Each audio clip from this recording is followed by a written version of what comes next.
Masasabi po ba natin na si Ginoong Tariela ay nakikipag-coordinate sa bawat salitang bibitawan niya sa publiko, lalong-lalo na yung sinasabi niya na kailangan impormahan ng public? Kiniklear po niya kaya ito sa Department of Foreign Affairs, gayong ito ang official organ ng ating pamahalaan.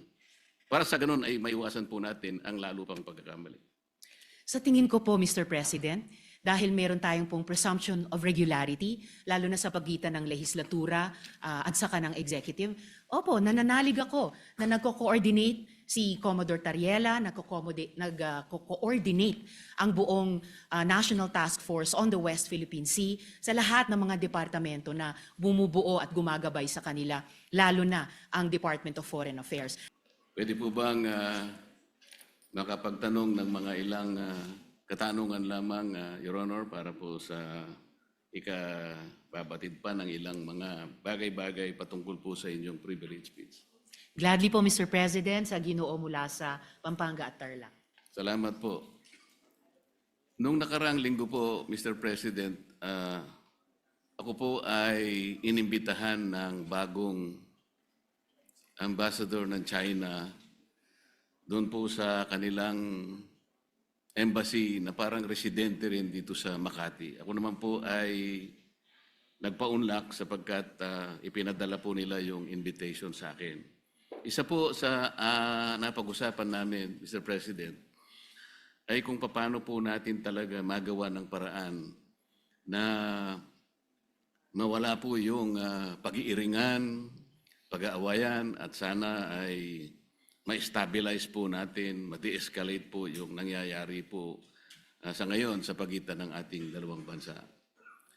Ang sabi ko po sa kanya, Mr. President, ganun din po ang pakay ng aming bansa. Sino naman kako ang papayag naman na sa araw-araw kako na ginawa ng Diyos sa atin ay puro na lang kaguluhan ang nakikita. Hindi magiging pabor sa atin at sa ating mamamayan. Ang sabi po niya sa akin, Mr. President, na ito po ay gusto ko rin ibahagi sa ating Honorable Risa Ontiveros, Senator Ontiveros, ay yung kanilang kagustuhan talaga maisantabi natin, yung dispute ngayon. Ang sabi ko sa kanya, bakit kasi nakikita natin yung mga barko ninyo, kung minsan binubomba ninyo ng tubig yung mga ilang mangingisda namin o kaya yung nagre-resupply ng aming provision sa Ayungin Shoal. Hindi ba natin may iwasan yun? Sabi kong gano'n sa kanya. Alam mo, sabi niya, Mr. President, nung panahon ng dating Pangulo, ginawa na natin yun. We have a relative peace nung panahon na yun. Ang problema sa ngayon ay, maski ikaw, makikita mo naman, binanggit niya po yung nangyari sa ginawa yata ng spokesman o spokesperson ng Coast Guard. At ng Task Force West Philippine Sea. So yun po, na Mabuting Ginoo.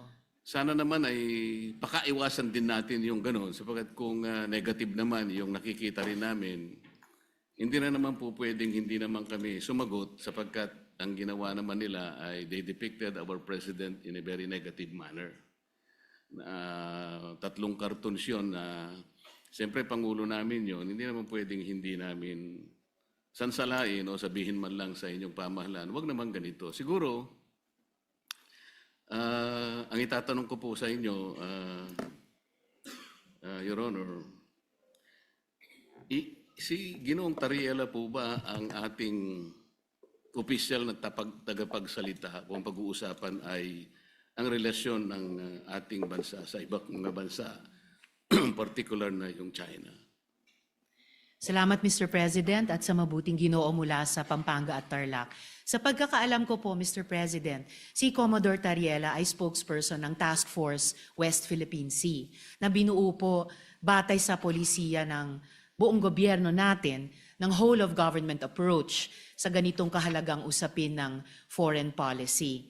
At dala po niya yung updated na dokumentasyon ng ating mga, kung may positibo at unfortunately mas maraming negatibong mga engagements ng gobyerno ng China sa ating karagatan, lalo na yung paghaharas po sa mga barko at mga ibang vessels ng Philippine Navy at Philippine Coast Guard, yung pagkait po sa ating mga mangingisda ng access sa kanilang kabuhayan sa traditional na fishing grounds natin, yung pag-i-interest din po nila sa ating mga gas and oil reserves sa ilalim ng ating karagatan. At sa lahat po so far ng nasaksihan ko pong mga pananalita ni Commodore Tariela, batid ko po ang kanilang paguyod talaga sa pambansang interes ng ating bansa.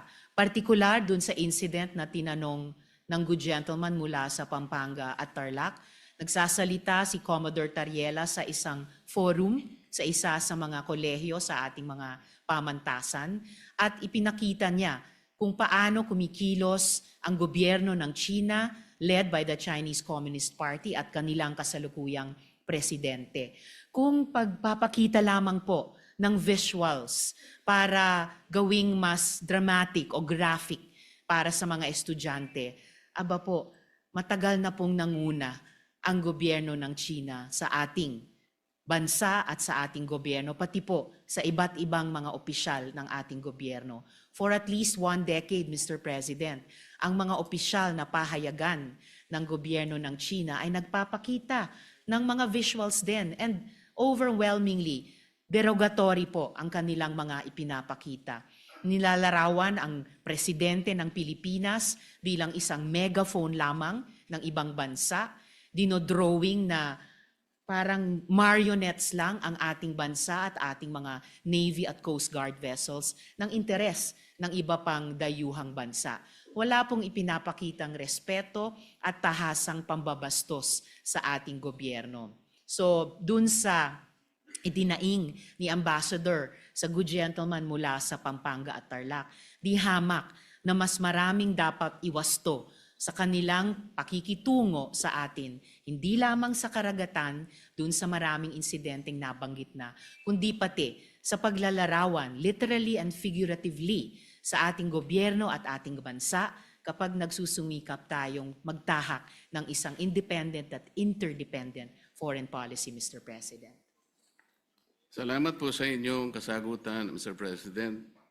Alam ko po na si J. Tariela ay siyang tagapanguna ng Transparency Initiative sa ilalim po ng National Security Council ng ating bansa. Ang Transparency Initiative po, Mr. President, ay yung tinatawag na assertive transparency or measured transparency. Ano po ba ang pagkakaintindi ninyo sa assertive transparency or measured transparency, Mr. President? Sa pagkaintindi ko po, Mr. President, ang assertive transparency ay ibig sabihin, isa sa publiko, lahat ng mga importanteng engagement sa pagitan ng ating bansa at iba pang mga bansa, lalo na sa loob ng ating teritoryo. At particular dito, sa ating dynamic sa gobyerno ng China, ibig sabihin ay hindi magiging mahiyain ang ating gobyerno upang sabihin kapag nga may ganyang mga insidente tulad ng nagbunga ng pagkaputol ng daliri ng isang uniformed personnel natin, yung pansamantalang pagbulag at pagdinig sa ating mga personnel dahil gumagamit ng high-frequency radar o mga laser lights. At pati po yung, gaya ng nabanggit na rin ng good gentleman mula sa Tarlac at Pampanga, yung pagkait na makaresupply tayo ng maayos sa ating mga personnel sa mga lugar sa loob ng ating karagatan at teritoryo. Na hindi tayo o hindi ang gobyerno magiging mahiyain sabihin ito sa ating publiko at pati sa regional at international community. Bilang mga bagay na lubos na ikinababahala at nais iwasto ng ating gobyerno, whether ang lehislatura o ang executive, Mr. President. Ang inyo pong binanggit, Mr. President, ay napapaloob dun sa definition ng assertive transparency. Ngunit kung inyo pong isasaalang-alang, Mr. President, yung assertive transparency, ito po yung merong strategic objective na sa bawat balita na ating isa sa publiko o ipapaalam sa ating mga kababayan, ay kinakailangan meron tayong kaparaanan para sa ganun ay matiyak natin na ang ating paglalahad o pagbibigay ng impormasyon sa publiko ay hindi magiging cause ng panic o kaya ay maaring ma-misinterpret ng publiko. Ibig sabihin, meron pong kaakibat na responsibilidad na maiwasan natin ang hindi pagkakaunawaan. Kasi pag nagkaroon po ng misinterpretation, lalo pong lalala ang isang maliit na problema. Yun nga ang nangyayari po sa atin ngayon, Mr. President, papalaki ng papalaki. Siguro kung pakakaiwasan pa natin yung mga bagay-bagay, lalong-lalo na sa pagsasalita ni spokesperson Tariela, imbes na po siguro papaliit ang ating problema, baka lalong lumalaki. May kasabihan po kasi tayo, Mr. President, na ang pagkakamali ay hindi may tutuwid ng isa pang pagkakamali. Maaring sabihin natin, may mali ang China. Ngunit, kung halimbawa sa kanyang paghahayag ng mga bagay-bagay na maaring malaman ng publiko tungkol sa mga inaakala nating pagkakamali o ginagawa nilang mali sa West Philippine Sea, siguro yun ay paalam natin sa paraan na hindi tayo makakagawa siguro ng lalo pang mas malaking pagkakamali na katulad po ng ginawa niya. Kailangan po bang gumamit pa siya ng mga cartoon caricatures para ipakita niya ang Pangulo ng China sa isang negative at isang nakakahiyang mga pamamaraan. Alam po ninyo, Mr. President, dito sa ating tinatawag na West Philippine Sea na kinukuwenta nga nila yan, ito'y halos equivalent ng ating exclusive economic zone. Mas marami pa pong features ang Vietnam na okupado kaysa sa China. Meron din pong features na nasa loob ng ating West Philippine Sea na ngayon ay sinakop o occupied ng Malaysia. Tinanong nga ako ng Chinese ambassador, sana man lang o kaya gusto naming mangyari kung paano nyo pinakikitunguhan naman ang Vietnam sapagkat claimant din naman sila, pare-pareho tayong claimant. Sana hindi naman yung paraan na parang kami masyado naman kaming kontrabida. Yung Malaysia, nandun din naman. Pagpupunta rin naman yung barko ninyo doon, tinataboy din naman kayo. Totoo naman po yun, Mr. President. So, sa ganito pong mga sitwasyon, kaya ko po naitanong kanina, Mr. President, kung si Ginoong Tariela ang pinaka-spokesperson ng ating bansa, kung pinag-uusapan ay foreign relations. Kasi po, ito po, sa sarili po niyang statement, doon sa kanyang panel discussion organized by Strat-based ADR Institute, ganito po yung sinasabi nila, Mr. President. Not every event in the West Philippine Sea is openly released to the public. The info must first go through the Information Working Group. Ito po ay kinabibilangan ng mga sumusunod, Mr. President. DND, AFP, DFA, DOJ, National Security Council, at saka yung PCG, yung Philippine Coast Guard. Ito po yung National Task Force sa West Philippine Sea. Kapag ka po yung IWG, ito po yung, ay na-process na po yung information at nagkaroon ng desisyon na i-release, tsaka lamang po i-release. Ibig sabihin po nito, talagang pinakaiingatan din natin na kahit paano ay makagawa tayo ng diplomatic kings or whatever. Ganun po dapat sana ang magpakaingat sana sila. Lalong-lalo na nga po ay meron na nga tayong problema. Karaniwan po kasi sa mga bansa na merong ganitong disputes. Kagaya po ng sinasaad po ng ating Book 4, Title 2, Chapter 1 ng ating Executive Order 292, Mr. President. Ito po yung tinatawag nating Administrative Code of the Philippines. Pagka pinag-uusapan po ay foreign relations talaga, ay ang Department of Foreign Affairs ang dapat po sana ang opisyal na magpapaliwanag o magko-convey ng ganong klaseng pagpapaliwanag o anumang gustong i-convey sa ating mga karatig bansa. Ginoong Pangulo, masasabi po ba natin na si Ginoong Tariela ay nakikipag-coordinate sa bawat salitang bibitawan niya sa publiko, lalong-lalo na yung sinasabi niya na kailangan informahan ng public? Kiniklear po niya kaya ito sa Department of Foreign Affairs, gayong ito ang official organ ng ating pamahalaan, para sa ganun ay maiwasan po natin ang lalo pang pagkakamali?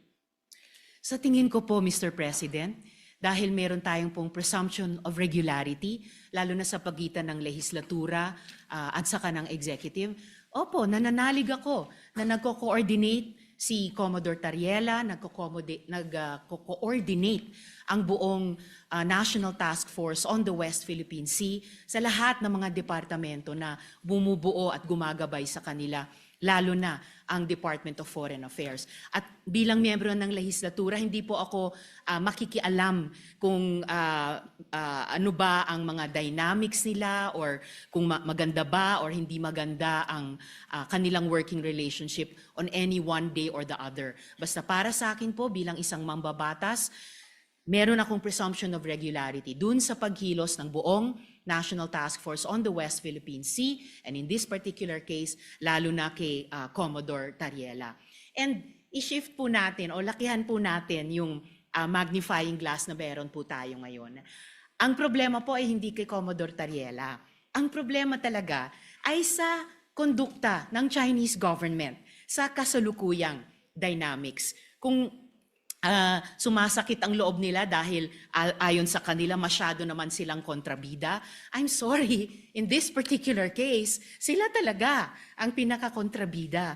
Hindi po nila pwedeng sabihin na mas marami namang ino-occupy ang Vietnam, may mga kasalanan din ng Malaysia. Opo, alam natin may iba't ibang claimant country sa buong South China Sea at yung iba ay kumbaga karibal din natin sa mga claims natin bilang Pilipinas. Pero hindi naman ina-attack ng Vietnamese Navy ang Navy at Coast Guard natin. Hindi naman dinedenay ng Malaysia ang mga mangingisdang Pilipino makapangisda sa sarili po nating karagatan. At I beg to disagree, Mr. President, with all due respect sa Ginoo mula sa Pampanga at Tarlac. Ang pinag-uusapan po natin at ang pinagmumulan nitong mga malalim na pagkabahala natin, hindi po ito maliit na problema. Napakalaking problema po nito. Isa sa pinakamalaking problema natin sa ngayon. At ayaw nating magpanic, ayaw nating mag-misinterpret. Pero saan ba nagsisimula ang maaring ikatakot? Saan ba nagsisimula ang hindi lang maaring, kundi nagigit talagang pagmumulan ng hindi pagkakaintindi? Yun po, in largest part, dahil sa kondukta ng Chinese government laban sa atin, lalo na sa karagatan, at ngayon, gaya po ng nabanggit ko kanina, pati na po sa internet, na kumbaga, sila nga ay nagiging problematic sa atin, gusto man natin pareho na lutasin ito, pero bukod sa ginagawa nila sa atin sa ating laot, sa Navy, Coast Guard, mga mangingisda, sa ating buong sambayanan, gusto pa nila patahimikin kapag may mga pinuno ng gobyerno sa executive man o dito po sa legislature na magrereklamo. Ang tawag ko po dyan, Mr. President, sa ugali ng Chinese government, gaslighting. Sila na nga ang gumagawa ng mali, mamasamain pa nila kapag pinuna ng ating panig, ng ating gobyerno, tayo pa ang may kasalanan at sila pa ngayon ang biktima. Classic gaslighting behavior po yun. Napaka negative na psychology yan kung sa individual na tao po or kung sa interpersonal na mga relasyon. And dapat wag gagawin yan, wag gagamitin yung ganyang cheap tactic nila, lalo na po sa foreign relations. Lalo na kung totoong gusto nilang lutasin natin ng maayos ang hindi maliit, kundi napakalaking problema nito, Mr. President. Mr. President, sa tahan natin. Hindi ba natin pwedeng gawin dito sa ating bansa? Sabi niya, pwede. Kaya lang, pakaiwasan naman natin itong ganito kasi, sabi niya. Kami naman nakahanda naman kami. At alam ko, Mr. President, nabasa ko sa dyaryo kaninang umaga, 17 yata sa ating mga fishermen ang kanilang sinalba. Mga bagay na pwede naman nating pasalamatan din sila. Kasi po kung ako po, ayoko din ang ginagawa nila. At sinabi ko rin naman sa kanya ng harapan. Bilang Pilipino, sabi ko, masakit naman ka kung makita ko yung aming mga mangisda na talagang kinakanyon yun ng tubig. Naintindihan naman namin yon, sabi niya. Kaya ang gusto namin, makagawa tayo ng mapagumpisahan natin. Ngayon, kung halimbawa si Commodore Tariela, habang nag-uusap tayo, nagpapakita ng ganitong mga memes at saka yung mga caricatures na negatibo, Mr. President, hindi po nakakatulong eh. So ano po ba yung ating moving forward? Wala na ba tayong gagawin kundi puro patutsadahan na lang? Hindi po makakabuti sa pagitan ng dalawang bansa natin. Kaya lang naman po ako tumayo para imungkahi ang ilang bagay-bagay sana na makakatulong. Maaring mahirap po sa umpisa. Ang imumungkahi ko nga po sana, Mr. President, kung meron po tayong panahon sa ating mga committee hearings, imbitahan po natin ang Coast Guard, ang Department of Foreign Affairs, at kung sino po ang may kinalaman dito sa West Philippine Sea, o kung tawagin po natin ay Exclusive Economic Foreign Affairs, at kung sino po ang may kinalaman dito sa West Philippine Sea, o kung tawagin po natin ay Exclusive Economic Zone sa pagitan ng napaloob po sa South China Sea. Para po yung komplikasyon po dito na napakarami, kasi yung batas po natin at yung ating administrative issuance na nangyari sa mga nakarang araw at yung mga ginawa nating batas kamakailan lang, hindi ko nagkakamali 2024, hindi po consistent talaga eh. Lilitaw po meron tayong mga bansa, meron po tayong mga features na inoccupy natin. Labas po sa ating exclusive economic zone. Ipakikita po natin yun. Kasi kung wala tayong masusing pag-aaral, nababanggit ko nga po kung minsan, Mr. President, hanggang ngayon, wala po talagang malinaw na coordinates kung ano ba talaga ang pinaka-area ng ating West Philippine Sea o Exclusive Economic Zone. Siguro magsimula po tayo doon kasi yung iba, misinformation na po yung lumalabas eh. Napaka-komplikado po nito kung pag-uusapan po natin yung mga features na yan at kung ang magiging centerpiece po ng ating foreign policy, ipag-awayin na lang natin ang mga bato sa South China Sea. Palagay ko po, nalilihis po tayo. May malaki po sigurong mga dapat pag-usapan at napakalaki ng China, napakamayaman ng ekonomiya ng bansa na pwede po natin sigurong maging siguro kakampi sa mga darating pong mga panahon kung maisasantabi po natin ang mga sigalot na namamayani sa ating bansa. Maraming salamat po, Mr. President. Maraming salamat po sa ating Senator Risa sa pagkakataong ibinigay po sa inyong lingkod. Salamat po.